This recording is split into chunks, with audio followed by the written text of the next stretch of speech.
Ako ang inyong Lolo Pael at ito ang aking kwento. Nagkakape si Nardo sa kanilang terrace nang dumating ang kaibigang si Arman.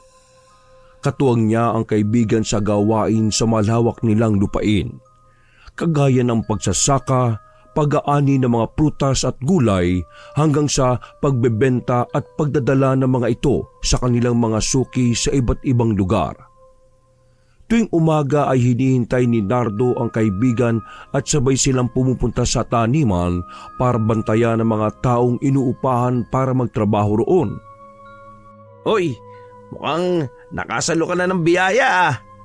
2,500 yung nakuha mo. Tingnan mo nga naman nakatanga ka lang dito sa labas, nagkapera ka na kaagad. Ano bang pinagsasabi mo? Nakapangulong baba ka kasi. Tingnan mo yung kape mo, iniinom na ng langaw. Bakit ka ba nakatulala dyan? Sino bang tinitingnan mo? Ayun yung babaeng pamangkin ni Aling Diling. Yung nagdidilig ng halaman, bagong dating yan. Galing daw ng Maynila. Ang ganda ang sexy, ang kinis. Ibang-iba sa mga babae dito sa atin. Nakakaangat ang ganda niya eh. O bakit? Type mo? Oo, kaya lang nag-aalangan ako. Uy, bakit naman? Hindi naman ako gwapo, no? Anong pantapat ko sa ganda niya? Ang mga magagandang babae, gwapo rin ang hanap ng lalaki. Baka nga, kakausapin ko pa lang magtabuyan na ako niyan Sinabi mo pa. Kaya wag na Di rin naman kayo bagay niyan Di siya bagay sa'yo. Saka, diyado ka. Ha? Paano mo nasabi? Ako pa talaga diyado ha? Kilala mo ba siya? Oo, kaklase ko siya nung high school. Nalipat sila sa Maynila kasi nagkatrabaho yung tatay niya dun Isinama na silang mag-ina. Nag-iisang anak yan. Ang sabi ng mga mabibilis na chismis dito sa atin, na-aksidente yung mga magulang niya. Nakasama raw sa mga nasawi sa isang gusali nung may sunog. Dati pa raw kasing pinauwi kaso ayaw niya. Kasi nasari na sa buhay Maynila. Pero yun, nagkanda hirap-hirap na daw doon kaya pinauwi na ng tiyahin nilang si Aling Diling. Kaya yan, nandyan na sila. Ganun ba?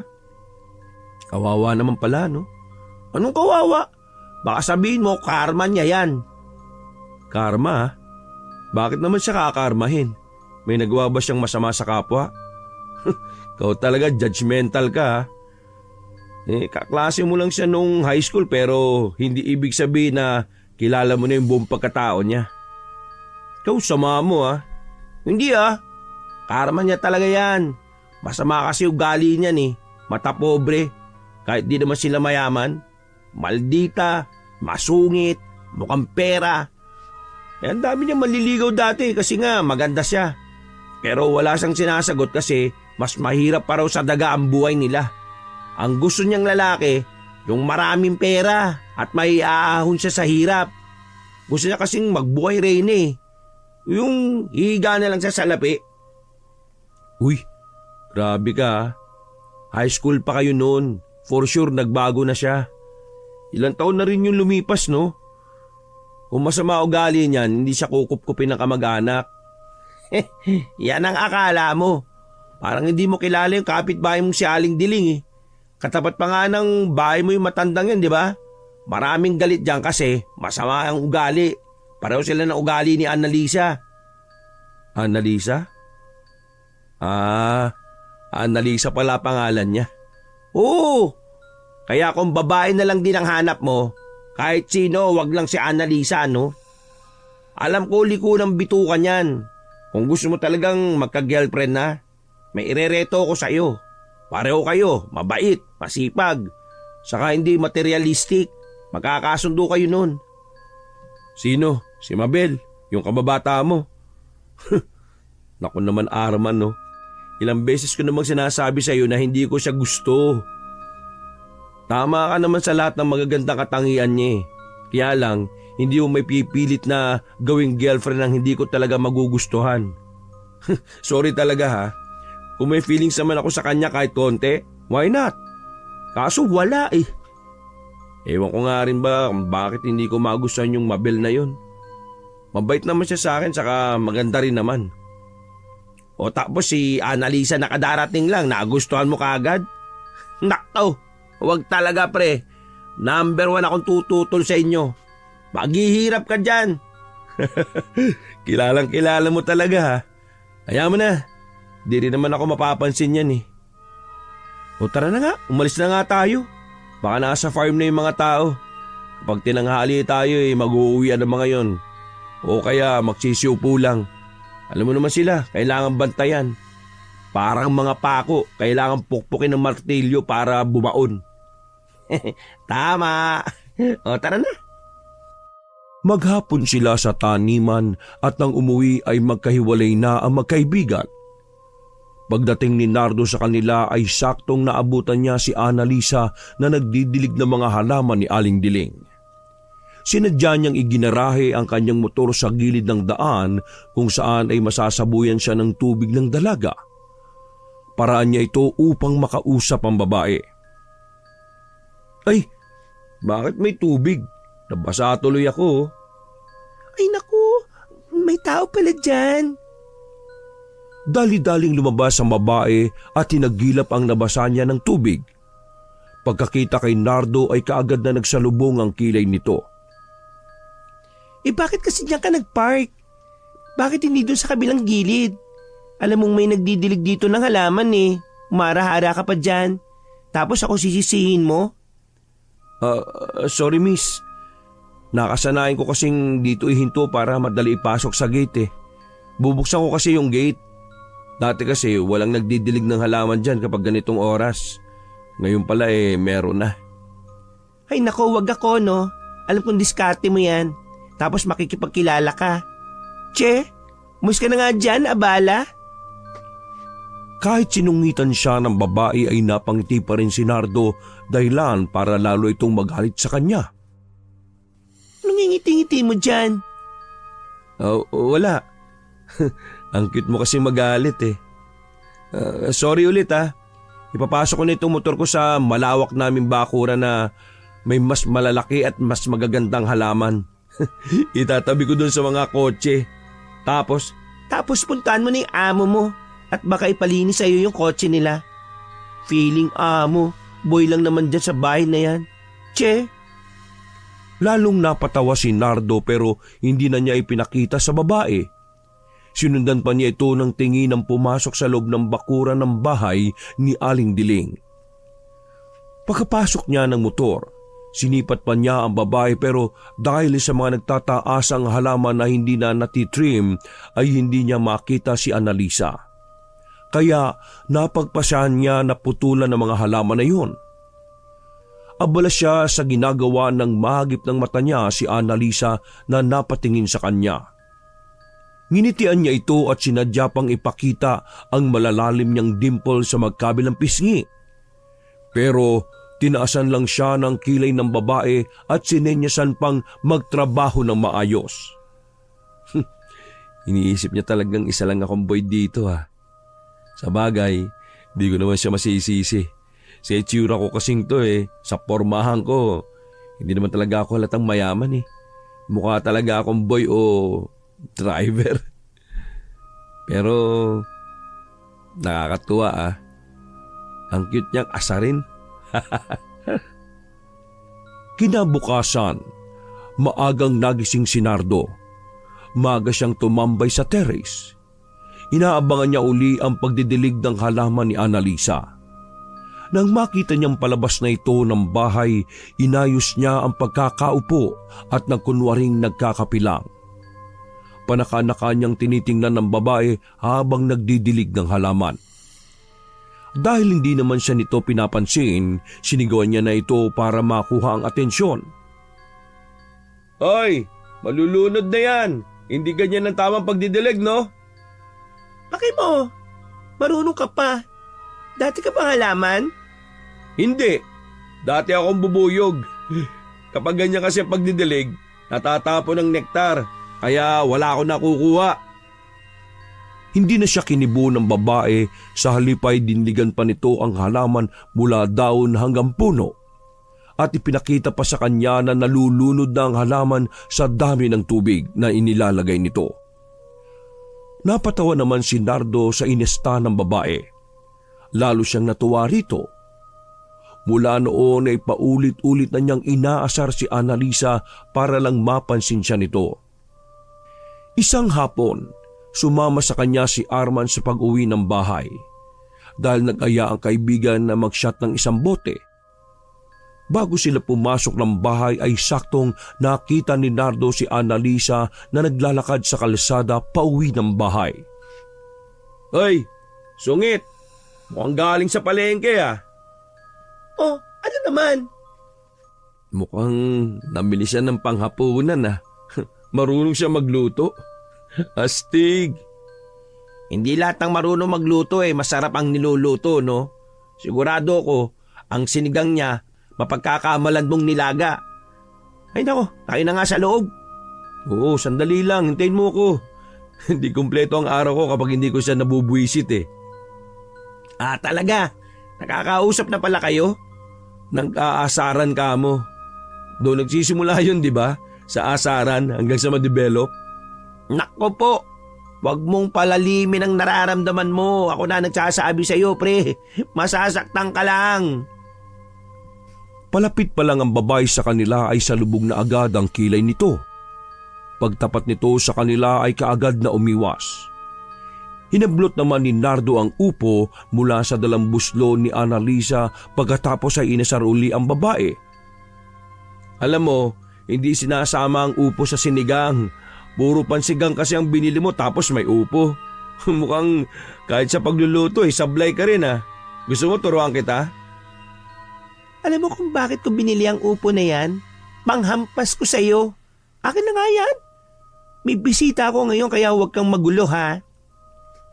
Oh, talaga? Sino naman? Shooter ko, kaya tumigil ka na. Oh, mabuti naman at may nanliligaw na sa'yo. Tama lang yan. Dapat mag-asawa ka na, no? Kaya kapag dumating yung manliligaw mo, sagutin mo na kagad. Tapos ikaw na mag-aya ng kasal. Talaga? Sino ka naman? Ayun lang. Nakarating lang ng Maynila hindi na nakakakilala. Classmate tayo nung high school, no? Ako to si Arman. Ah, ganun ba? E di okay. Hinablot na ni Annalisa ang upo sa kamay ni Nardo. Pagkatapos ay pumasok na sa loob ng bahay. Tara na pre, doon na tayo sa loob. Ishot na lang natin to. Mas masarap kasama ang alak sa ganyang babae, no? May manliligaw na siya. Sino kaya? Ay nako, wag mo nang alamin. Tsak naman lalaking mapera yun. O bakit? Mapera din naman ako ha. Di ko pa nga nang sinasabi. Hindi ako papayag, no? Hindi ang kagaya niya lang ang mapapangasawa mo. Hahanap tayo ng iba. Bakit ba? Ang gusto ko siya. Halika na dito. Doon na tayo mag-usap sa loob. Pagkapasok nila sa loob ay sa terrace ulit pumwesto si Nardo. Pumasok naman si Arman sa loob ng bahay at kumuha ng yelo at baso sa kusina. Pagbalik ay binuksan na niya ang isang bote ng arak at nagsali ng laman sa basong may yelo. Iniabot niya ang isang baso kay Nardo. Ngayon, sabi mo sa akin nung sinasabi mong dahilan kung bakit ang init ng dugo mo kay Annalisa. Liberated kasi siya mula pa nung high school kami. Hindi nagtatagal mga boyfriend yan. Kaka-break lang, kinabukasan may bago na kagad. Pinaglalaroan lang niya yung mga lalaki, no? Kasi alam mo na, solong anak, laki sa layaw. Pero walang alam ang mga magulang niya sa ginagawa niya.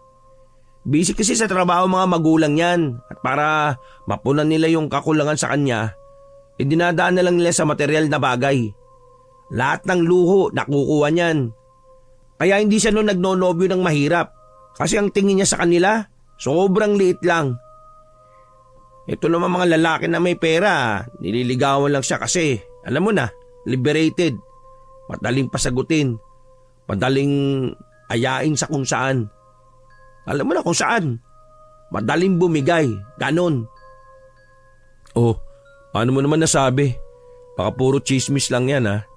Kita mo nga ang hirap kausap oh. Di ko nga mapaamo eh. Kasi nga, di ka niya type. Wala sa'yo hinahanap niya. Pwede naman niyang ipagtanong-tanong dito sa mga kapitbahay kung sino ako Kay Aling Diling, pwede rin siyang magtanong. Hindi ka nga kasi kagwapuhan pre. Gusto pa talaga yung nasasaktan eh. Pre, di ko na nga pinopoint masyado eh. Ano? Dahil lang doon? Wala naman akong pakialam sa kanya no. Sa'yo ako may pake kasi kaibigan kita. Gusto ko kung magjojowa ka, yung kagaya mo rin, NGSB. NGSB. Alam mo, kailangan ko lang sigurong kilalanin siya at kailangan kilala niya rin ako. Ay naku, bahala ka na nga. Basta, wag mong sabihin sa akin na hindi kita binalaan Okay? Kasi, nakuha ko lang naman ng mga impormasyon tungkol sa kanya mula doon sa mga kakilala ko naging boyfriend niya noon. Yun, sila ang mali kasi ipinagkakalat nila sa iba yung mga hindi naman dapat ipagsabi pa. Private na nila yun Mga walang kwentang lalaki.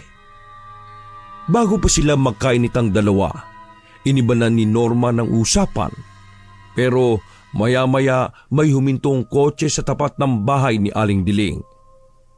Oh, dumating na yata yung bisita ni Annalisa. Bang klase, di kotse talaga. Malay mo naman kung yan nga yun. Baka naligaw lang yan dito. Talaga? Naligaw tapos bumusina? Natahimik ang dalawa nang matama na tiningnan ang kaganapan sa tapat na bahay. Nakita nilang lumabas si Annalisa at malapad ang ngiti nitong sinalubong ang bisita. Gwapo at yayamanin ang itsura ng lalaking bumaba ng kotse. May dala itong magandang bouquet at mamahaling mga tsokolate. Oh, manliligaw niya nga. Tina mo, makikita mo bukas, sila na yan. Ikaw talaga napaka-judgmental mo. Manood ka na lang kasi, paniniwala ka rin sa akin. Ewan ko sa'yo. Minom na lang tayo. Kukulangin tong binili mong alak. Ano, bumili pa kaya tayo? Uy, gusto ko yan. Tara! Lumabas ang dalawa para pumunta sa tindahan. May malapit naman na tindahan sa kanila kaya naglakad na lang sila. Nang malapit na sila ay bigla namang may nabanggang babae si Nardo. Uy, sorry, hindi kita napansin. Ano, ayos ka lang ba? Napayuko ang babae at marahang tumango. Hindi na ito nagsalita. Nagmamadali itong umalis at hindi na sila nilingon. Ang weird naman nun. Oh, bakit na naman? Basta, nawiwirdoan ako. Ay nako, dami mong napapansin. Parang babaeng galing sa nakaraan tapos sumulpot dito. Baka may portal dito pre.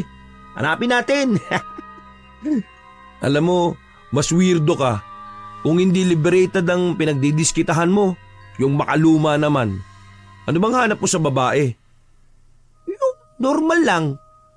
Halika na nga, bumili na tayo ng alak saka sitsirya.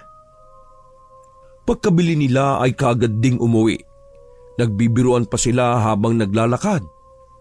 Maya-maya ay biglang natahimik si Nardo. Oh, bakit? May dumaang anghel? Hindi. Kasi... Ano? May nalimutan kang bilhin? Tara, bumalik tayo habang malapit pa yung tindahan. Hindi yun. Ano nga ba? Palinga-linga ka pa dyan, para kang aso. Ano ba yung sinisingot mo? May naamoy akong kakaibang amoy Ewan ko pero parang nagugustuhan ko yung amoy na yun. La, nagiging weirdo ka na rin Tara na nga, umuwi na tayo. Parang naamoy ko yung pabango ng babaeng bumangga sa akin kanini. Parang nasa malapit lang. Saan kaya yun? Nako, lagot. Nadali ka ng pabango. Pero ayos lang. Kesa naman si Annalisa yung makadali sa'yo. Pero wag mo nang hanapin yung babae. Baka natandaan mo lang yung pabango niya. Di naman natin alam kung saan nahanapin yun. Halika na. Mula ng sandaling yon, hindi na nawala sa isip ni Nardo ang amoy na yon. Hindi na rin siya mapakali. Kahit natutulog ay parang naamoy niya ang pabango. Hinahatak siya nitong hanapin ito. Malalim na ang gabi at init ang kanyang pakiramdam. Nagising siya dahil parang may gumigising sa kanya. Ay, naku. Bakit bang init? Ligo ko nga ito, baka mawala. Bago pumasok sa banyo ay binuksan niya ang bintana ng kanyang kwarto para pumasok ang hangin. Pero hindi na siya nakaalis sa may bintana dahil nalanghap na naman niya ang amoy na kakaiba para sa kanya. Iginala niya ang paningin sa labas. Dahil madilim ay wala naman siyang nakita. Marami ring mga puno sa kanilang bakuran na lalo pang nagpadilim sa paligid. Saan ba nanggagaling yung amoy na yun? Bakit naging pamilyar kaagad sa akin yung amoy? Kapag naamoy ko, naalala ko yung babaeng bumangga sa akin. Bakit ko naman siya naiisip? Di ko naman siya kilala eh. Paalis na si Nardo sa may bintana nang may mapansing tao sa tabi ng puno ng mangga. Nakatingin ito sa kanya. Ha? Sino yun? Bakit may tao doon? Babae ba yun? Dahil sa pagtataka niya, lumabas siya ng bahay at pinuntahan ang nakitang babae. Ikaw? Di ba ikaw yung bumangga sa akin sa may tindahan? Bakit ka nandito? Anong kailangan mo? Hindi sumasagot ang babae sa kanya. Nakatingin lang ito at nakangiti. Nagsasalita ka ba o pipi ka?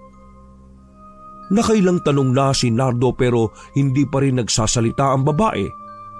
Nanatili lang itong nakatingin sa kanya habang nakangiti. Nakaramdam na ng inis si Nardo sa babae pero nagtataka siya dahil nawawalan siya ng lakas na itaboy ito. Hindi rin siya makagalaw sa kinatatayuan. Wala siyang ibang magawa kundi titigan ang mga mata ng babae. Pareho na silang natahimik. Nakaramdam ng kaba si Nardo at kahit anong kumbinsi niya sa sarili na iwanan na ang babae ay hindi niya magawa na parang may kumukontra sa kanyang desisyon. Naialis niya lang ang kanyang tingin dito nang marinig niyang tumunog ang kotse ng manliligaw ni Annalisa. Ha? Hindi pa pala yan umaalis? Ang kapal naman ng mukha niya na magpaabot ng ganitong oras. Nakaramdam ng inis si Nardo sa lalaki. Balak niya itong puntahan dahil hindi na niya mapigil ang pagkainis. Magpapaalam lang siya sa babaeng estranghera pero nang tingnan niya ito ay bigla na lang nawala doon. Oh, nasaan na yun? Bigla na lang nawala? Ay nako, di bali na nga. Makaalis na nga lang dito. Bakit kasi pinuntahan ko pa yung babaeng yun? Hinayaan na lang niya ito at nilapitan si Annalisa na nagpapaalam sa manliligaw nito. Oh, pinagabi na. Ay, hindi pala. Madaling araw na pala. O ano naman ngayon? Sino ba siya, Ana? Kilala mo? Ay nako, kapitbahay lang. Kapitbahay lang naman pala eh. Akala ko kung sino. Alam mo, Brad, pabuti pa tulog mo na lang yan. Tama ka, madaling araw na. Gising ka pa? Wala naman sigurong dahilan kung bakit gising ka pa. Kami kasi may dahilan. O baka nagmamatsyag ka sa amin, ha? Nagmamatsyag? Ako? Hindi Nagising lang ako kasi ang ingay ng kotse mo. Saka nag-iingay ang mga aso. Di mo ba sila naririnig? Ang sabi nila, umuwi ka na. Wala na sa tamang oras yung panliligaw mo eh. Baka gusto mong patulugin na yung tao. O bakit? Naingit ka? Ano ba kinalaman mo sa amin? Bakit ka nang hihibasok? Ay nako, tama na yan, Alexander. Huwag mo na yan patulan. Nakakalalaki na eh. Maintindihan ko ba kung manliligaw mo rin siya? Kaso hindi naman, di ba? Manliligaw rin ako. aakyat din ako ng ligaw kay Annalisa, no? Ano? Baliw ka ba? Sa tingin mo ba may pag-asa ka sa akin? Ano? Nakita mo na. Ano ba yung nakita mo sa lalaking to? Kotse? Pera? Meron din ako niyan, no? Ay nako, wala kang pake. Alexander, umalis ka na nga. Naiirita na ako sa kanya eh. Gusto ko na rin matulog. Sige na, mauna ka nang pumasok sa loob. Baka mamaya kung ano pang gawin ito sa'yo. Itsura pa naman hindi gagawa na mabuti. Ako pa talagang hindi gagawa na mabuti ha. Baka ikaw tong may masamang bala kay Annalisa. Para hindi na humaba ang usapan nila ay pumasok na si Annalisa sa loob ng bahay at si Alexander naman ay tuluyan ng umalis. Naiwang mag-isa at naiinis si Nardo. Gusto pa niyang hamunin ng suntukan ng lalaki pero tinawanan na lang siya nito. Hanggang kinaumagahan ay naiinis pa rin si Nardo sa nangyari. Naabutan siya ni Arman na bihis na bihis. O pre, may lakad ka? Bakit di mo sinabi sa akin? Di na sana ako pumunta dito. Dumiretso na lang ako dun sa bukid. Sa bukid rin naman ako pupunta eh. Ano? Seryoso? Sa bukid ka pupunta tapos ganyan ang suot mo? Format, planchadong damit mo tapos sa bukid ka lang pupunta? Oh, nakasapatos ka pa. Alam mo namang maputik dun. Hindi naman ako tatapak sa putik eh. Di ba ako boss dun? Oo, ikaw nga. Wala naman nagsasabing hindi ikaw ang boss dun eh. Hindi dapat ganito suot ko kasi boss ako, okay? Masama ang natira mong alak kagabi ah. Sa sunod, di bang alak naman? O sige, mukhang seryoso ka na sa suot mo eh. Di, tara na sa bukid sir. Nakakaya namang ganyan ang suot mo tapos ikaw magmamaneho ng motor. Angkas ka na lang, ako na magmamaneho. Hindi motor ang gagamitin natin ngayon. Naisip ko kasi natetenga yung kotse. Magkotse naman tayo. Humagalpak ng tawa si Arman sa sinabi ng kaibigan. Pero sinakyan na lang niya ang kalokohan nito kahit hindi naiintindihan ng mga ginagawa. Sumakay sila ng kotse at pagkalabas nito ay saktong pauwi naman ng bahay si Annalisa mula sa pamamalengke. Pagtapat ni Nardo ng kotse sa babae ay binusinahan niya ito. Ibinaba pa niya ang bintana saka kinausap ang babae. Uy, sayang. Kung alam ko lang na pupunta ka ng palengke, inagaan ko na sana ang paglabas. Naisabay na sana kita. Oh, kanina mo naman nahiram yan. Ginamit mo pa para ipagmalaki mo sa akin? Alam mo, kung ako sa'yo, magtatanong-tanong na ako sa mga kapitbahay. Kasi nakakaya yung walang alam eh. O sige na, may lakad kasi ako ngayon eh. Baka mahuli pa ako. Kinindatan pa ni Nardo ang babae bago muling itinaas ang bintana ng sasakyan saka pinaandar ito. Ayun! Nagets ko na! Naglabas ng kotse para magpapansin. Ay nako, wala na talaga. Tinamaan ka na yata talaga. Buwisit kasi yung Alexander na yun eh. Akala niya siya lang yung may kotse. Makapagyabang akala mo siya lang may pera. Oy, kaya tinapatan mo. Sa tingin mo ba kapag nalaman ni Annalisa na mayaman ka, papatol yun sa'yo? At kung pumatol man siya sa'yo, iiwan ka rin nun. Bakit ka ba ganyan mag-isip? Ngayon na nga lang ako nagkagusto sa babae, tapos hinahadlangan mo pa. Hindi naman kita sa hinahadlangan, pre. Sabi ko nga sa'yo, tama na.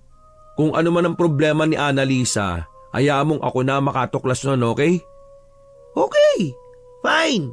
Sabi mo di na ako makikialam. Good. Habang binabaybay nila ang daan papunta sa bukid, napansin ni Nardo ang isang babaeng naglalakad sa bandang unahan.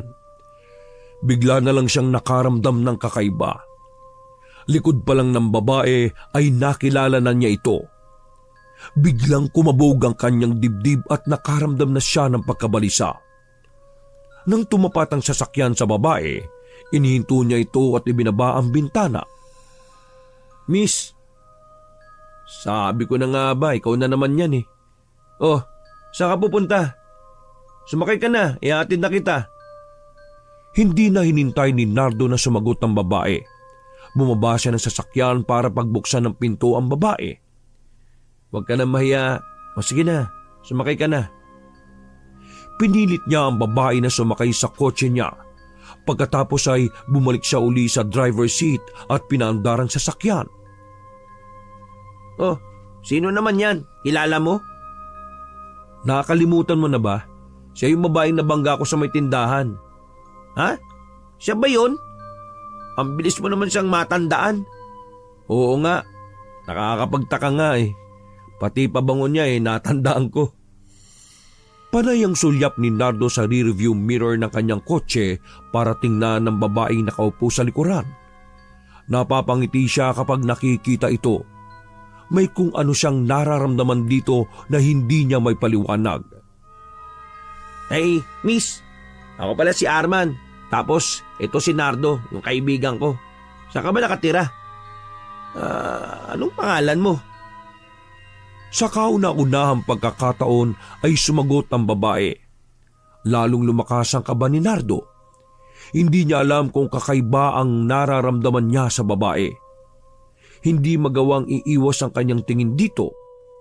May kung anong nagtutulak sa kanya na wag nang iwan ng babae. Bigla na lang siyang nagulat ng yugyugin ni Arman. Uy, pre, lagpas na oh. Dito lang daw yung bahay nila. Hinto mo na yung sasakyan. Ha? Dito ba? Saan dyan? Ayun daw oh, yung bahay na yan sa gitna ng palayan. Diyan pala siya nakatira? O sige, ihatid ko muna siya ha. Bumaba ng sasakyan si Nardo at pinagbuksan ng pinto ang babae. Pagkatapos ay kinuha nito ang mga dalang pinamili at inalalaya ng babae na bumaba. Nagtataka naman si Arman dahil sa naging kilos ng kaibigan. Mas ipinagtaka pa niya kung bakit kailangan pang ihatid ni Nardo ang babae hanggang sa bahay nito.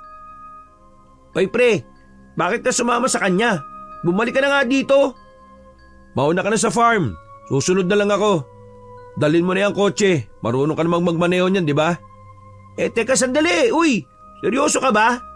Oo, mauna ka na. Susunod na lang ako. Dire-diretso lang si Nardo sa paglakad hanggang sa marating na nila ang bahay ng babae.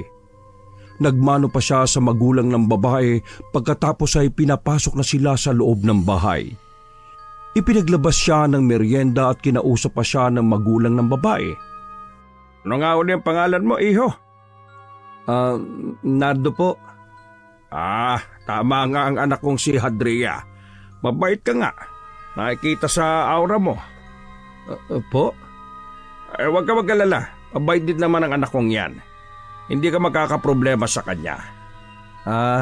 Oo po. Mukha naman nga pong mabait siya. Okay, sige. Ubusin mo na yung merienda mo. Sige po, salamat po. Pagkasabi niyang yun ay parang robot na sinunod ni Nardo ang sinabi ng lalaki. Agad niyang inubos ang juice na inilagay nito sa baso niya at kinain din ang suman na nakalagay sa plato.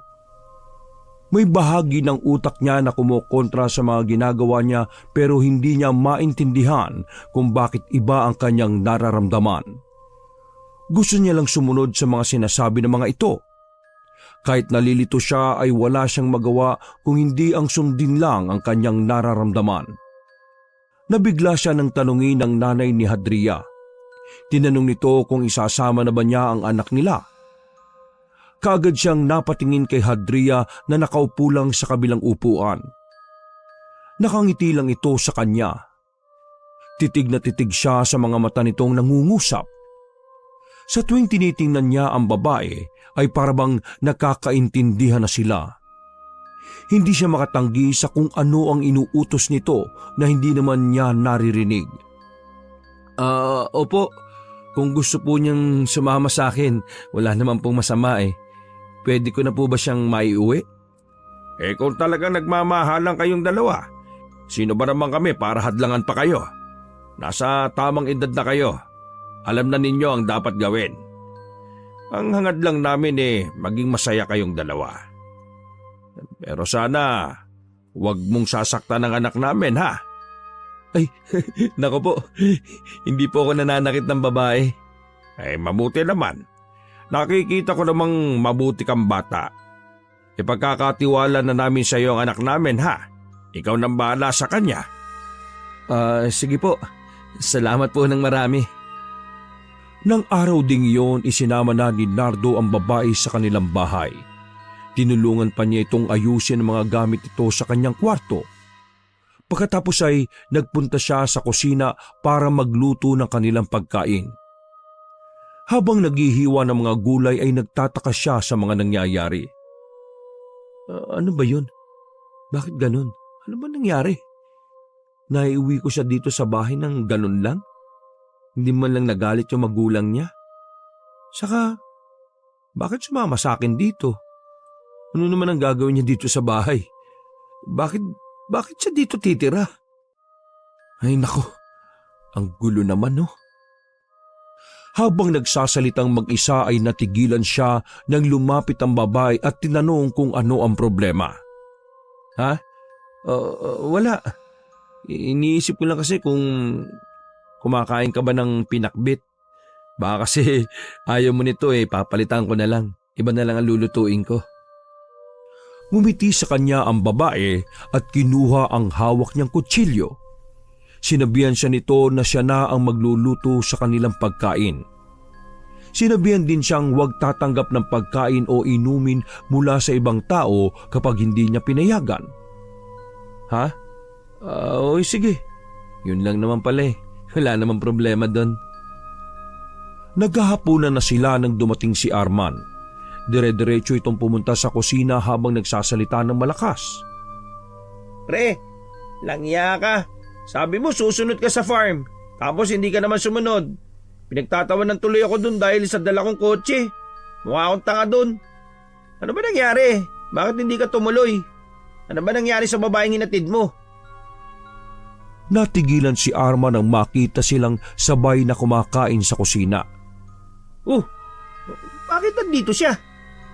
Uy, pre, nandiyan ka na pala. Pasensya ka na ha. Di na ako nakapunta sa farm Kinausap ko kasi yung magulang ni Hadria. Magulang? Bakit? Ano nangyari? Kinuha ko na si Hadria sa kanila. Pumayag naman. Kaya heto, may asawa na ako pre. Patiin mo naman ako.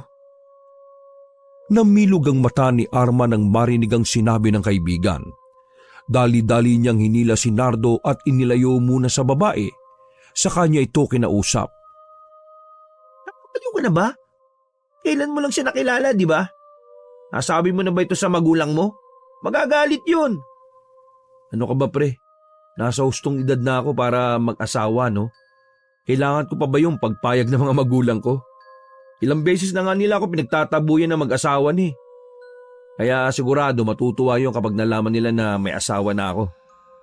Sa ako nasasabihin sa kanila, abala pa kasi sila dun sa bunso kong kapatid Masaya pa sila dun kasi may bago silang apo. At saka, maganda na yung nasosorpresa sila, di ba? Langya ka talaga Di ko na alam yung nangyayari sa iyo Nung una, patay na patay ka kay Annalisa. Tapos, nagpunta lang ako sa farm. Pagbalik ko, may asawa ka na. Sabihin mo nga sa akin, nagayuma ka ba niyan? Kaya pala kanina ayaw kong iwan ka sa kanila Kaya lang iniisip ko yung mga taong nag-aani.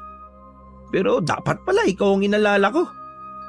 Sabihin mo nga, ano ba pinainom nila sa'yo? Ano ka ba? Palagi ka na lang nakakontra. Una, ayaw mo kay Annalisa.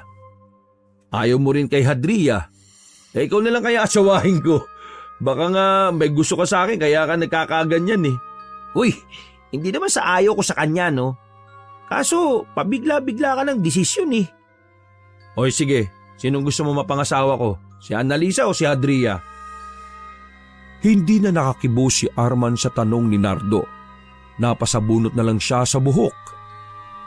Sige, ganito na lang.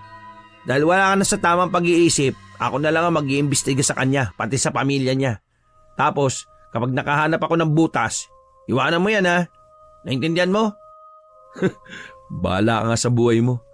Mag-imbestiga ka kung diyan ka masaya. O ano, kakain ka ba? Sasabay ka ba sa amin na kumain? Hindi na, uwi na ako. Hinatid ko lang yung kotse mo. Nasa labas pa pala ha. Ikaw na magpasok. Oh, ito ang susi. Oh, sige pre. Salamat ha. Mag-ingat ka sa pag-uwi mo. Sige. Ay nako, sakit mo sa ulo. Pagkatapos kumain ni Nardo ay lumabas siya ng bahay para ipasok ang kanyang kotse. Nakita niya si Annalisa sa bakuran ng bahay nila at nagbabantay ng sinisigang tuyong dahon. Hindi na sana niya ito papansinin pero kusang lumapit ang babae sa kanya. Nardo, sandali. Oh, bakit? Natatandaan mo ba yung sinabi mo? Ewan ko lang. Alin ba doon? Sabi mo manliligaw ka sa akin, di ba? Seryoso ka ba doon? Ah, yun? Kasi, ano eh. Ano? Inugutay mo ba ako? Hindi ah. Gusto naman talaga kita eh. Kaya lang, hindi na pwede kasi may asawa na ako. Natawa ng mapakla si Annalisa nang marinig ang sinabi niya. Inis na inis ito at nakatanggap pa siya ng sampal. Uulitin pa sana ang pagsampal ng may humarang na sa kamay ni Annalisa. Nakita ni Nardo ang mahigpit na paghawak sa kamay ni Annalisa na parang gusto talaga yung balian ng buto. Kaagad na pinigilan ni Nardo si Hadria. Kumabog ang dibdib ni Nardo nang makita niya ang panlilisik na mga mata ni Hadria kay Annalisa. Pinagbantaan din ni Hadria ang babae na sa susunod na lalapit kay Nardo ay hindi lang buto ang mababali dito. Oo, tama na yan. Baka matuluyang mabali ang buto niya. Magpa-ospital pa tayo. Halika na, pasok na tayo sa loob, Adria. Sige na, sumakay ka na ng kotse. Sumabay ka na sa pagpasok ko ng kotse dito sa garahe.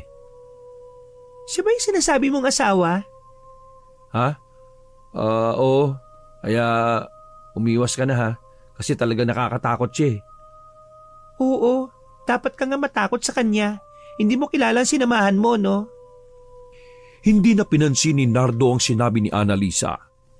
Mas iniiwas na lang niya si Hadria bago pa makapanakit ulit. Ilang araw na ang lumipas at napapansin ni Arman ang madalas na pagkatulala ni Nardo. Ginugulat niya ito para lang makuha ang atensyon. Uy! Ano ba nangyayari sa iyo? Nag-asawa ka lang ng babaeng hindi mo kilala tapos natutulala ka na. Uy! Gulat naman ako sa'yo. Hindi naman Hindi naman ako natutulala. Ewan ko sa'yo. Galing ako sa bahay ni Hadriano. Doon sa kung saan natin siya hinatid. Kinausap ko yung mga magulang niya. Mababait naman sila. Masikaso. Wala naman akong kakaibang napansin. Ipinagtanong-tanong ko rin sila sa mga bahay na malalapit doon. Ang sabi nila, bagong lipat lang daw sila dito sa atin. Kinuha daw ni Mang Berto na tagabantay dun sa bukid niya. Pero nagtataka pa rin ako eh. Bago lang sila tapos si Adria, asawa mo na kaagad. Aminin mo nga, may ipinainom ba sila sa'yo o ipinakain na kakaiba? Ano ka ba? Wala no? Sabagay, sabi nga nila, ang taong nagayuma, hindi niya malalaman na nagayuma siya kasi nasa ilalim yun ng spell. Kaya kahit pilipiti ko yung leg mo, hindi ka rin naman aamin kasi wala kang alam. Ang problema ko lang, paano ko kaya kukontrahin yung gayuma nila? Kasi may pakiramdam ako na ginayuma ka lang ni Hadria. Ano ba yung naging kakaiba sa'yo mula nung una mo siyang nakita? Teka, isipin ko muna Kailangan maalala ko eh. Kailangan maibalik kita sa tamang wisyo eh. Pero kapag ibinalik kita, baka mangulit ka na naman kay Annalisa. Wag na lang kaya Tama na siguro na kay Hadria ka na lang. Maganda naman si Hadria eh. Masyado nga lang misteryosa. Pero kailangan ko pa rin makatiyak kung safe ka sa kanya. Ay nako, wag mo na nga isipin si Hadria. Mabait naman siya tsaka masikaso. Si Annalisa ang bumabagabag sa akin. Oh, bakit? Tinanong niya kasi ako kung seryoso ba daw akong ligawan siya. Seryoso sana ako. Kaya lang, nakakatakot si Hadria eh. Yung tingin niya kay Annalisa, nako, parang papatayin niya. Nagpang-abot na sila? Nako, delikado nga yan. Baka mag-away sila. Pero, hayaan mo na. Buti ngang magsabunutan na lang silang dalawa hanggang sa makalbo. Uy, grabe. Alam mo, ang laki ng galit mo sa kanila, no?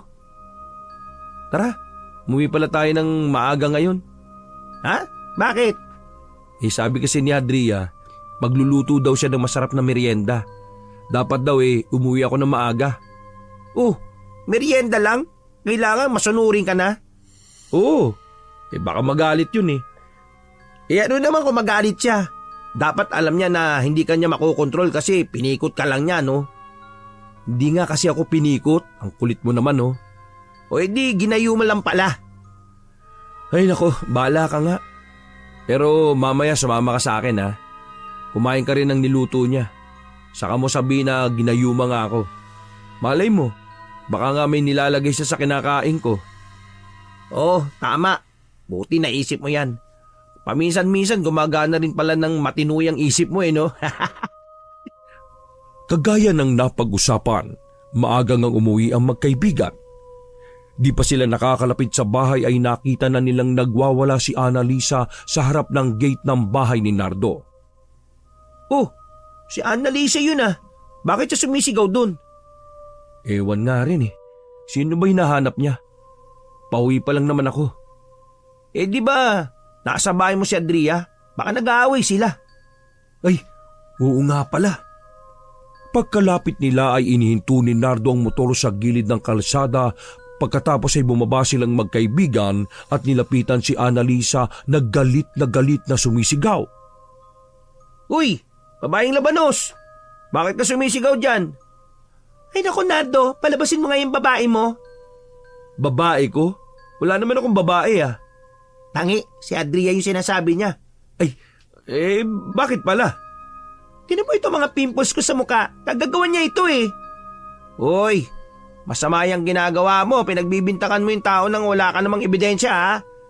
Kailan pa na-invento ang pimples ha? Di ba pwedeng kusa na lang yan tumutubo sa muka? Tao ka rin kaya? Normal lang ang tubuan ng pimples, no? Makasigaw ka dito sa labas ng bahay. Akala mo, napakalayo na kinakausap mo. Oo nga. Kanina pa ako sumisigaw dito. Hindi ako nilalabas ng babaeng mangkukulam. At paano ka lalabasin kung sa ginagawa mo nakakatakot ka? Kausapin mo kasi na maayos, no? Oo nga. Saka, bakit mo naman nasabi na mangkukulam siya? Manggagayuma pwede pa, pero mangkukulam, wala naman sa itsura niya . Ikaw nga ito mukhang mambabarang . Oo nga. Ay, teka pre. Nanalait ka na ha. Huwag ganun. Babae pa rin niya kinakausap mo. Ikaw nga para kang kalabaw dyan . Puro ka nga lang, oo nga. Hindi niyo kilala ang babaeng yan. Mangkukulam ang pamilya niyan. Iharap niyo yan sa akin. Huwag ka na nga magsisigaw. Pumasok na tayo sa bahay. Kausapin mo siya. Sama-sama silang pumasok sa loob ng bahay. Tinawag ni Nardo si Adria na kaagad namang lumabas mula sa kusina. Gulo-gulo ang buhok ni Adria at puno pa ng puting pulbos ang katawan. Oh, ano nangyari sa'yo? Bakit ganyan itsura mo? Sinabi ni Adria na nagluluto siya ng bilo-bilo sa kusina at natapon niya ang giniling na bigas. Hoy, babaeng mangkukulam. Alam kong ikaw ang gumawa nito sa akin ha. Alisin mo ito dahil kung hindi, ibabalik ko sa yung pimples na ito. Adria, totoo ba sinasabi niya? Kilala kitang babae ka no, kaya umamin ka. Akala mo matatakot mo ako? Sandali nga. Hayaan mo siya sumagot. Panay ka naman sigaw dyan . Bakit ka naman niya kukulamin no? Anong rason niya? Kasi sinabihan ko siyang papayagan kitang manligaw sa akin. Kaya sinabi niya sa akin na ipapakulam daw niya ako. Ay, yun lang. Bitaw lang ng salita, naniwala ka na kaagad. Saka, bakit ka paliligawan ni Nardo may asawa na siya? At saka isa pa, may manliligaw ka na no? Ano yung gusto mo? Dalawa? Gusto mo lahat manligaw sa'yo? Gaman mo naman. Ay naku, tumahimik ka nga Arman. Kahit ilan pang manliligaw tatanggapin ko, wala ka na doon. Sus! Asa ka naman. Ay di ba Nardo, sinabi mo sa akin yon? Tsaka di pa naman kayo kasal ng babaeng yan eh. Kaya di mo pa siya asawa, no? Nagalit na si Adria kay Annalisa at sinugudan niya ito. Hinila niya ang buhok at kinaladkad si Annalisa sa kusina. Isinubsob niya ito sa giniling na bigas na nakalagay sa malaking mangkok. Ay nako po, nag-away na. Ay, tara, awatin natin pre. Oo nga, paghiwalayin natin sila. Pilit nilang pinaghiwalay ang dalawa. Kagad naman inilabas ni Arman si Annalisa, habang si Nardo ay hinarap naman si Hadria. Bakit mo naman ginawa yon? Hindi ka dapat nanakit. May mali nga siya kasi pinagbibintangan kang mangkukulam. Pero hindi naman dapat magalit kung hindi naman yun totoo, no? Umiiyak na sumagot si Adria at sinabi nitong ang ikinagalit niya ay ang balak ni Annalisa na agawin si Nardo sa kanya. Nang tanungin siya ni Hadria kung may pagtingin din ba siya kay Annalisa, hindi makasagot si Nardo. May kung anong pumipigil sa kanya. Hindi pa rin niya maalis ang nararamdaman kay Annalisa. Pero nauunahan siya ng takot kapag tumitingin siya sa mga mata ni Hadria. Kumabog naman sa kaba ang dibdib niya. Sa tuwing nakikita niyang nagagalit ang babae ay binabalot siya ng takot. Pinanlalamigan siya at sumasakit na rin ang kanyang ulo. Narinig niyang umiiyak si Adria at padabog itong pumasok sa kwarto. Ilang minuto rin niyang pinakalma ang sarili bago puntahan si Adria sa silid. Nakasarado ang pinto kaya kinatok niya ito at kinausap. Adria! Buksan mo itong pinto, mag-usap tayo. Huwag ka magkulong dyan. Baka mamaya kung ano ang gawin mo dyan ha. Idinikit pa niya ang tenga sa pinto para mapakinggan ang babae. Naririnig niyang nagsasalita ito pero hindi niya maintindihan dahil iba ang lengguwaheng sinasabi nito. Palakas ng palakas ang boses ni Adria at nagtatayuan na ang kanyang balahibo dahil sa kilabot. Muli na namang kumabog ang dibdib niya sa kaba. Nanginginig ang tuhod niya dahil sa takot na hindi niya malaman kung bakit niya yun nararamdaman. Napatingin siya sa paligid at nakita niyang may mga aninong nagliliparang paikot-ikot sa buong bahay. Ano yung mga yan? Namamalikmata ba ako? Makailang ulit siyang pumikit dahil sa pag-aakalang dala lang ng malikot niyang imahinasyon ng nakikitang mga anino. Pero kapag nakapikit siya ay naririnig naman niya ang nakakakilabot na boses ni Adria na tila nagsasambit ng orasyon. Pagdilat niya, naroon pa rin ang mga anino na lumilipad sa buong bahay. Naririnig na rin niya ang boses ng mga ito. Nanunuot sa pandinig niya ang hiyaw ng mga anino na parang sumasabay sa pag-uorasyon ni Hadria. Lalo siyang nanlambot dahil sa mga nasasaksihan. Hindi na niya kinaya at tuluyan na siyang nahimatay. Nagising siya kinabukasan at katabi na niya si Hadria sa kama. Dahan-dahan siyang bumangon.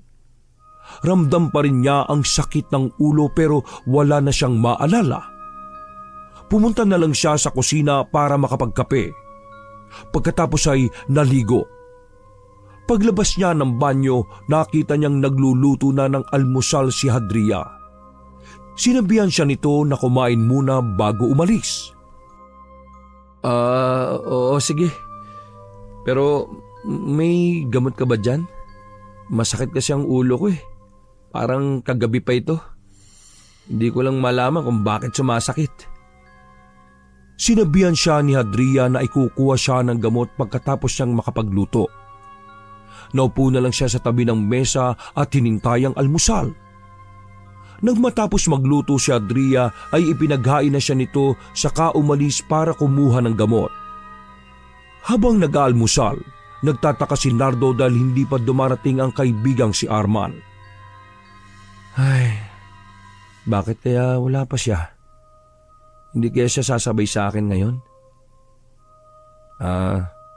Baka may lakad.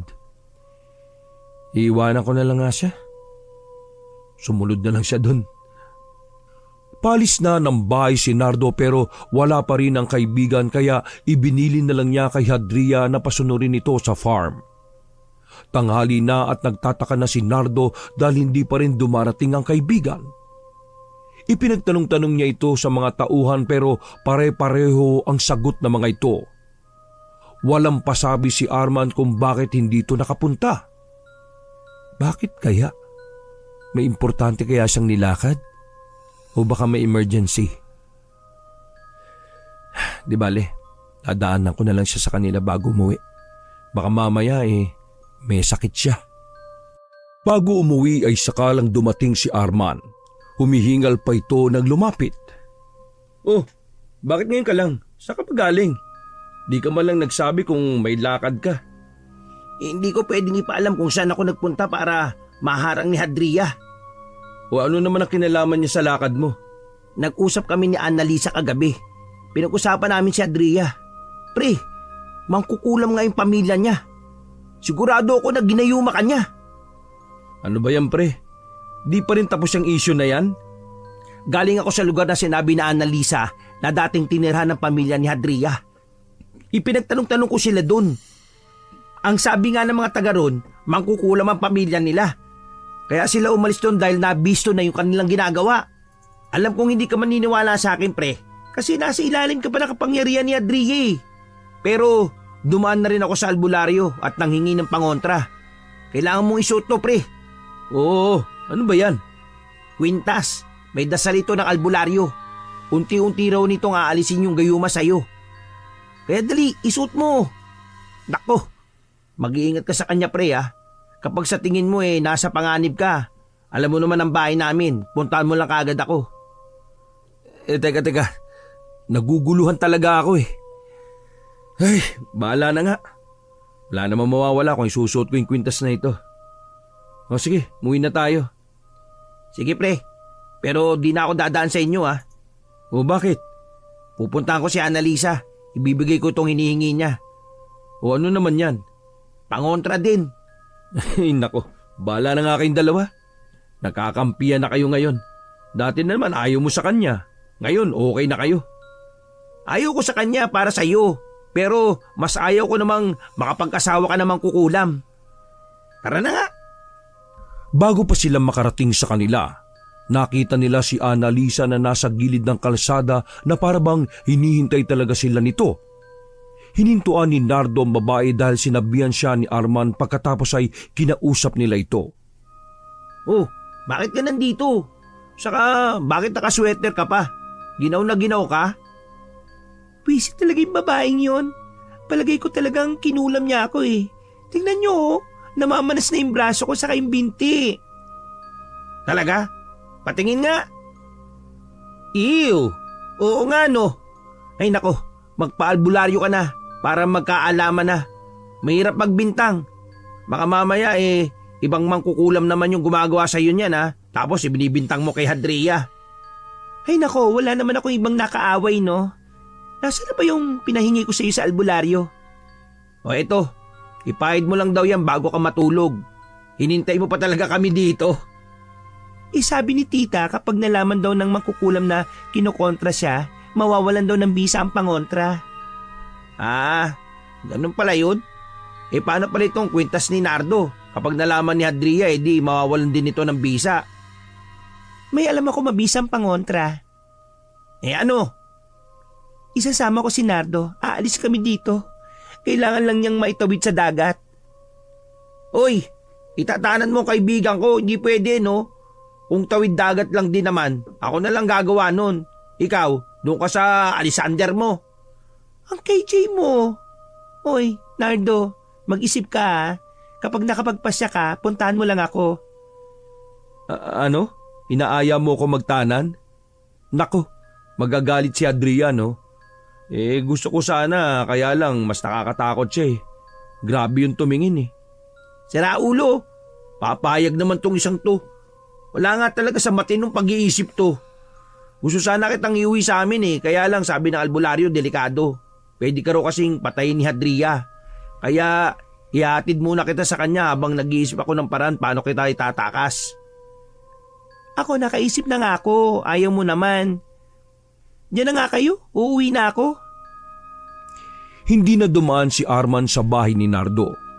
Naabutan naman ni Nardo si Adrian na naglalakad ng pabalik-balik sa sala. Kitang-kita nito ang pag-aalala sa mga mata ng babae. Sinalubong siya agad ng yakap at sinabi nitong sobra siyang natakot na baka hindi na siya uwian. Ha? Isa naman ako pupunta. Dito naman ako nakatira. Napangiti na ang babae at hinila na siya sa kusina para makapaghapunan. Habang kumakain sila, ay panay ang tingin ni Hadria kay Nardo. Hindi ito mapalagay. May kung anong nagpapabalisa sa babae. Nang hindi na ito makatiis ay nagtanong na kung may pinuntahan bang ibang lugar si Nardo. Wala naman. Saan naman ako pupunta? Hindi na kumibo si Hadria. Pagkatapos nilang kumain ay iniwan na ni Nardo ang babae sa kusina.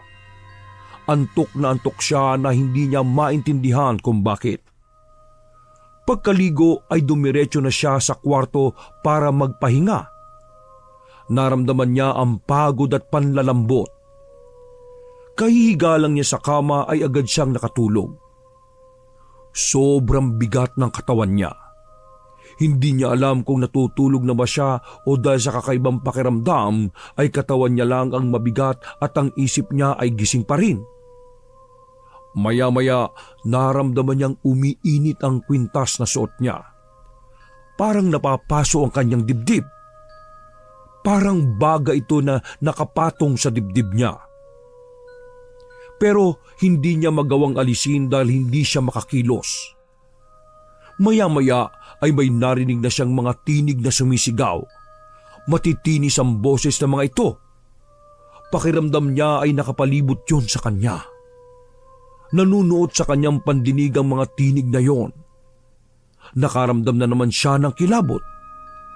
Sinubukan niyang humingi ng tulong kay Hadria pero hindi siya makapagsalita. Doon na niya naisip na para siyang binabangungot. Pero ilang sandali pa'y narinig niya ang boses ni Hadria. Nasa tabi niya ito at dinig na dinig niya ang pag-usal ng dasal. Napaungol na siya dahil sa takot na kung ano ang ginagawa ng babae sa kanya. Pakiramdam niya ay inuurasyonan siya. Wala siyang magawa dahil hindi siya makagalaw. Nang hindi na niya maramdaman ang pag-init ng suot na kwintas, doon pa lang siya nakagalaw. Agad siyang dumilat at bumungad sa kanyang paningin si Hadria na nakaupo sa kanyang tabi habang tinititigan siya. Napabalikwas siya ng bangon. Anong nangyayari? Bakit ganyan ka makatingin? At saka, bakit ganyan na itsura mo? Hindi na pinakinggan ni Nardo ang sagot ng babae dahil nakatuon ang paningin at isip niya sa itsura nito. Makailang kurap ang ginawa niya pero hindi pa rin nagbabago ang itsura ng babae. Sabog ang mahaba nitong buhok. Nanlilisik ang mga mata. At ramdam na ramdam niya ang nakakapangilabot nitong aura. Para itong mangkukulam na katatapos lang gumawa ng ritual. Kagad siyang tumayo para iwasan ng babae. Ang lakas ng kabog ng dibdib niya nang lumabas ng silid. Pumunta siya sa kusina para uminom ng tubig. Napatingin siya sa salamin na nakasabit sa dingding na katabi ng pintuan ng banyo. Gulat na gulat siya nang makita roon ang imahe ni Hadria. Mas nakakatakot ang itsura nito. Mukha ng halimaw ang tingin niya rito. Napalingon siya sa likuran para tingnan si Hadria. Nakatayo ang babae sa pintuan ng kusina at maayos naman ang itsura nito. Tinanong siya nito kung ano ang nangyayari at bakit siya biglang lumabas ng kwarto. Doon na rin niya naintindihan na sinasabihan siya nitong binabangungot kaya pilit siya nitong ginigising. Siguro nga binabangungot ako.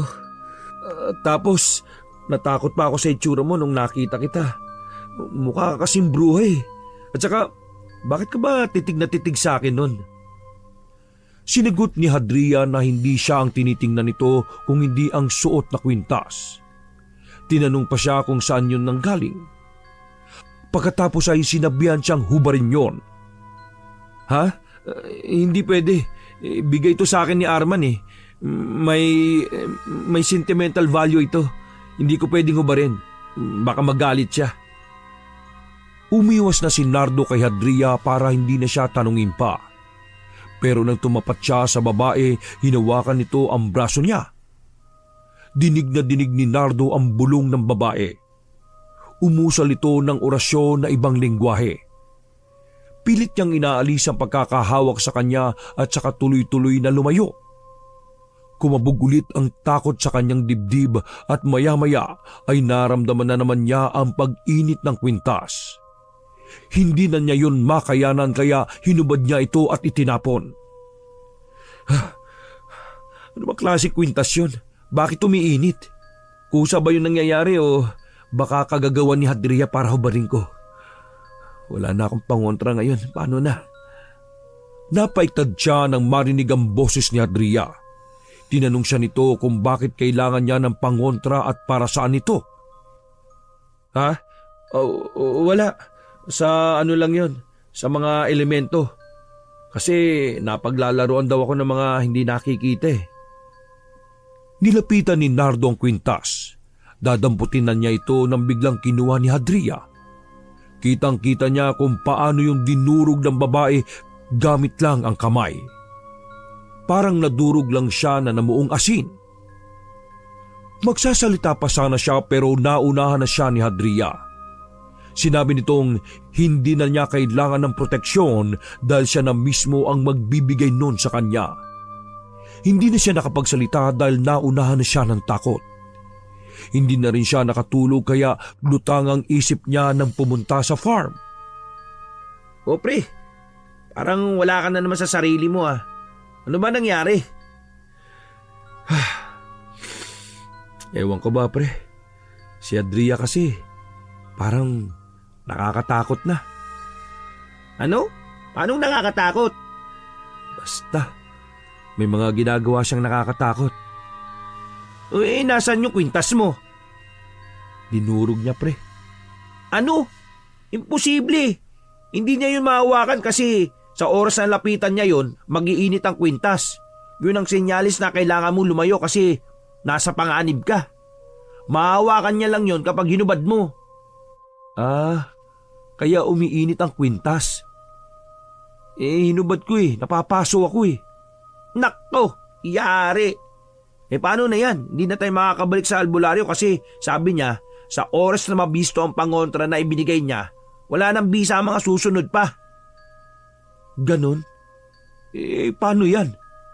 Hindi ko na alam. Tanungin na lang natin si Annalisa. Siya lang din kasi ang nagturo sa akin sa albularyo na yun Baka may iba pa siyang alam na paraan. Napatingin si Nardo sa gawing kanan kung saan may nagtataas ang mga saging doon dahil may nakita siyang babaeng nakatayo. Nang sipatin niyang mabuti, bigla na lang nagtago ang babae. Ha? Sino kaya yun? Parang may nagtatago sa sagingan Ha? Sino? Nasaan? Meron ba? Teka, sandali, titingnan ko. Uy, teka, sama na ako. Dahan-dahan silang pumunta sa sagingan para tingnan kung sino ang nanunubok doon. Naghiwalay sila ng direksyon para masukol ang babae. Dahan-dahan silang lumapit hanggang sa mahuli na nila ito. Oh, Annalisa, ikaw? Ano ginagawa mo dito? Hinawakan ni Arman ang babae sa braso para hindi ito makatakbo. Bitiwan mo ko. Naligaw lang naman ako dito Ano? Naligaw? Bakit ganyan ang suot mo? Para ka may pinagtataguan. Nakahood ka pa. Paano mainit kasi ang sikat ng araw? Ano pa? Bitiwan mo ko. Ano tong dala mo? Bakit may manika kang nakakatakot? Akin na nga yan. Pakilamero ka talaga. Para saan ba yan? Manika naman kukulam yan May papakulam ka ba? O baka naman mangkukulam ka. Magtatanim ka ba ng kulam? Ha? Wala. Ay naku, diyan ka na nga. Dahil sa kuryosidad ni Arman, hinigit niya ang babae saka isinandal sa puno ng saging. Sinakal niya ito para paaminin. Hindi niya tinigilan hanggang sa umami ng babae na balak niya ngang taniman ng sumpa si Nardo para malipat sa kanya ang atensyon nito. Galit na galit si Annalisa kay Hadria dahil ginamitan nito ng gayuma si Nardo para mapasailalim at mapasunod si Nardo.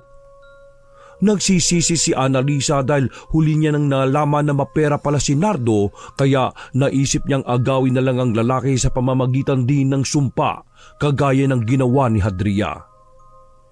Grabe na talaga kasakiman mo, Annalisa.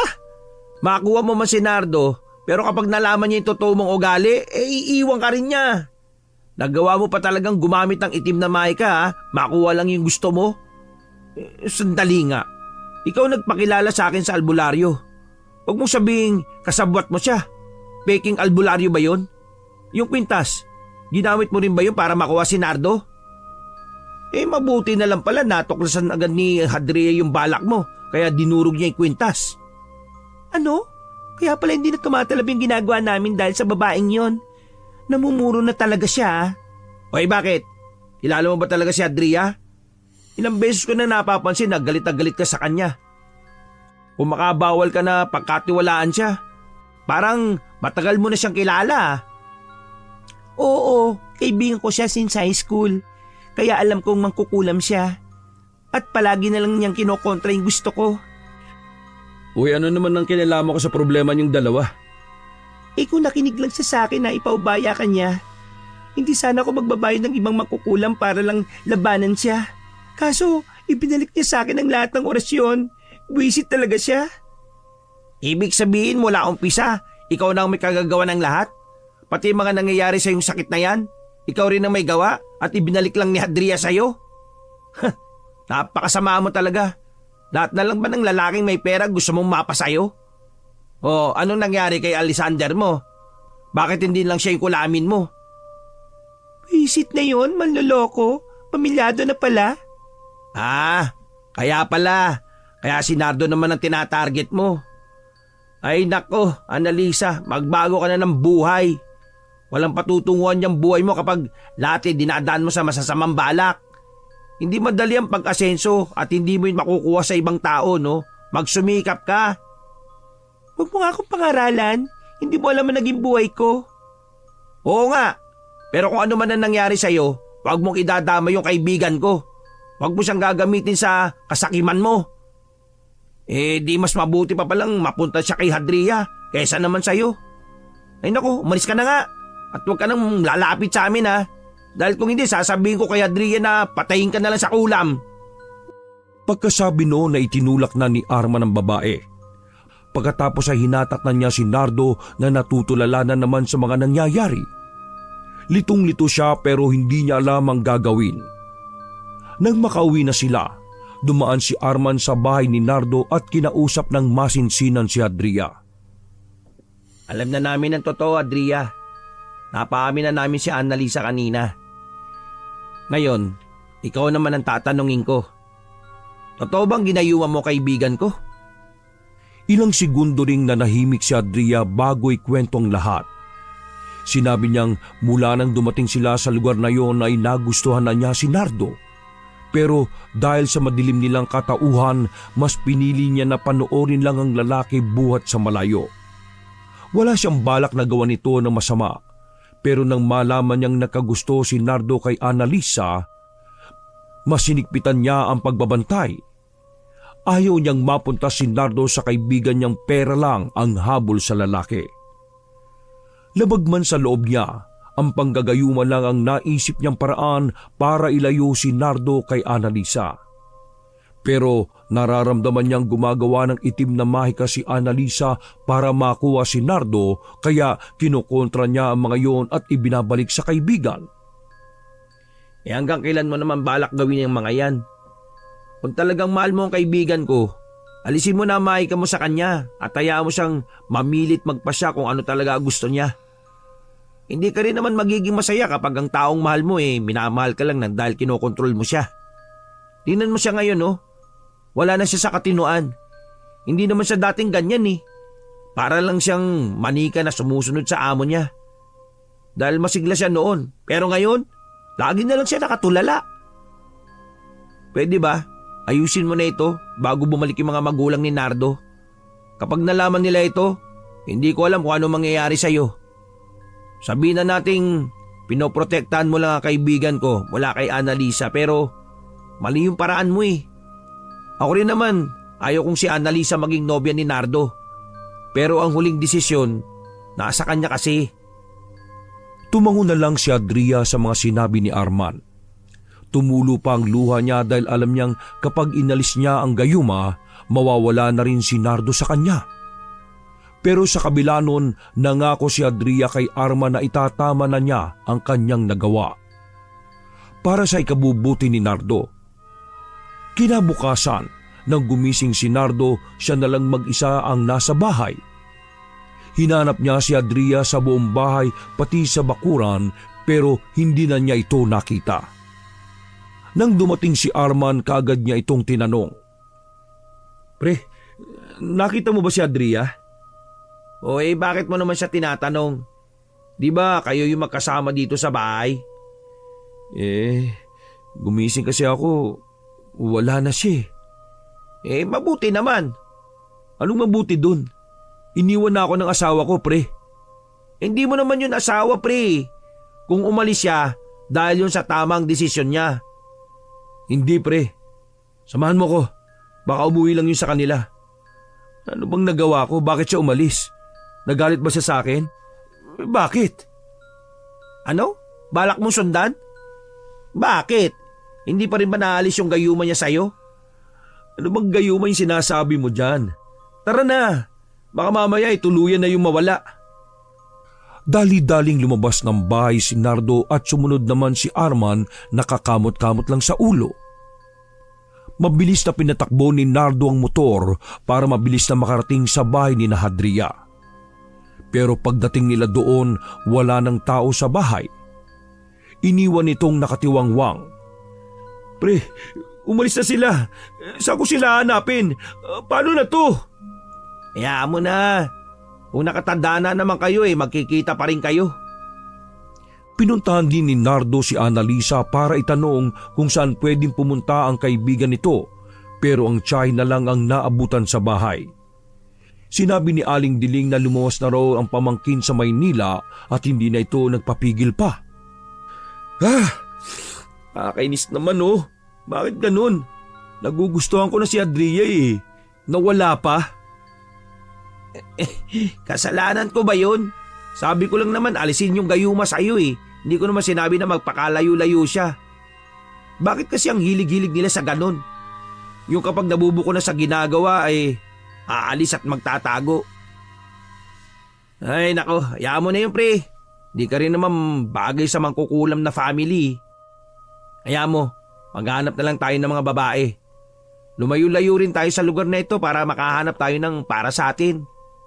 Huwag mo nang abulin si Adriano kasi desisyon na niya yun.